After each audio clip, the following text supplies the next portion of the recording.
आणि आता पाहूयात पाऊस पाणी।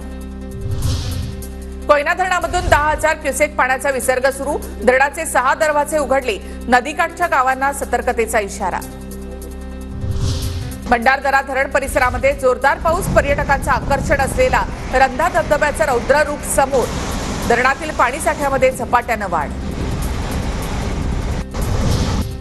पंचगंगेनं धोक्याची पातळी गाठली। आंबेवाडी आणि चिखली गावांना फटका। आंबेवाडीमधून चिखलीकडे जाणाऱ्या रस्त्यावर पुराचं पाणी। मुख्य रस्त्यावर वाहतूक बंद। सांगलीच्या मर्ढे गावामधील पुलावर कृष्णा नदीचं पाणी। पुलावर कृष्णा नदीचं पाणी गेल्यामुळे पूल वाहतुकीसाठी पूर्णतः बंद।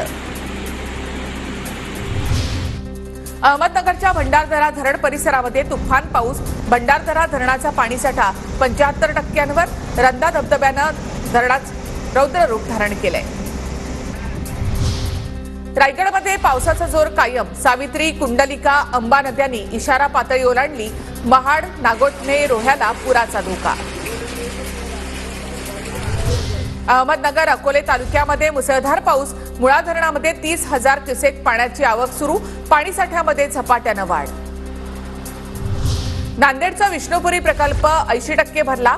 नांदेडकरांची पाण्याची चिंता मिटली। नांदेड शहरासह 30 गावांना विष्णुपुरीमधून पाणी पुरवठा होतो। अंबा नदीची पाणी पातळी वाढल्यामुळे रायगडच्या नागोठणे शहरामधील बाजारपेठेमध्ये पाणी शिरलं। दुकानामध्ये पाणी शिरल्यामुळे दुकानदारांचं आर्थिक नुकसान।